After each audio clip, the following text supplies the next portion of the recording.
Prologue. Long before gymnast was officially attached to the end of my name, I was just Alex. I can barely remember her now, what she felt like, who she was. A memory, a life so deep into my past it's been washed away as if it never existed. I sit at the kitchen table now, close my eyes, and imagine her then. A life she had only just begun living, a world she only saw in her dreams.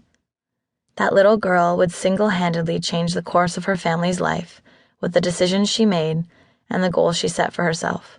No one saw it coming. There are moments when time seems to stand still, not for long, but long enough to catch a glimpse of the people buzzing around you. You're the one in slow motion. Leaning over the kitchen counter, reading or writing, I'm always in someone's way. My father's in the fridge searching for something to satisfy his appetite before dinner, of course. And my mother is frustrated that we're in her domain, while my sister is talking so loud the room vibrates. Food and dishes litter the counters, and it seems like we make and eat food simultaneously sometimes. Music is blaring, and my nonna, grandmother, is attempting to add things to my mother's concoction, which is never a good idea. The room comes to life. I close my eyes and I feel 10 again, at the same table in the same room, but so much has happened in my short lifetime that I don't believe I could be back there again. It was so long ago that I lived under this roof, back to a time and to a life that seems like a distant dream to me now. This house, where it all began, has scattered memories and pieces of a past that once consumed us. You can walk through and catch a glimpse of a medal hiding under a pile of papers, or a framed picture of my former life. Our former life, I should say.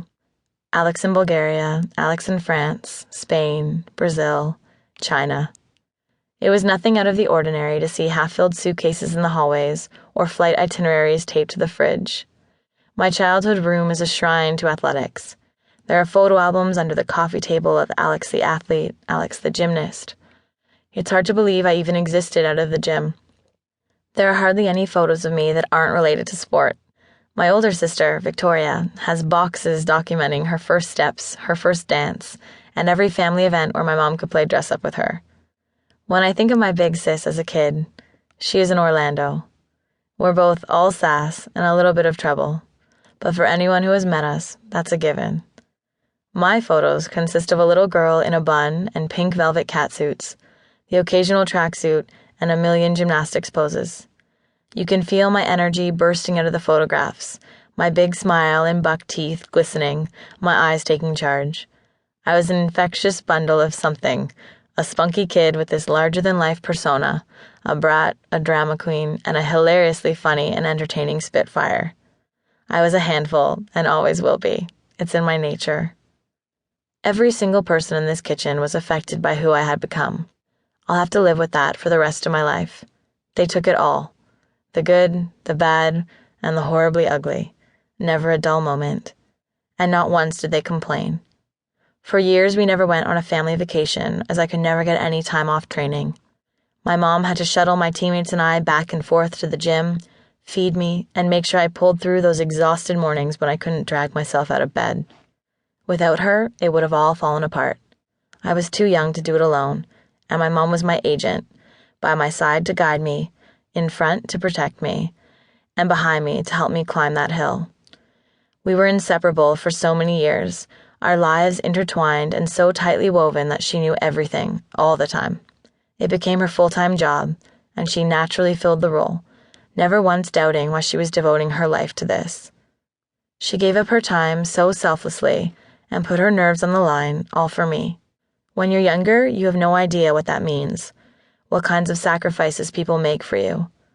You can't even fathom what they give up for your dreams, not theirs, and what they battle for you, and only you. She gave up not only her time, but a life she may have wanted, and a break to relax that she never got. It is because of her that we have photos that adorn the hallways. It is because of her willingness to make me happy that I can say I'm an Olympian. It is because of her that our family has stayed together through those rough times when you don't think you'll be able to recover.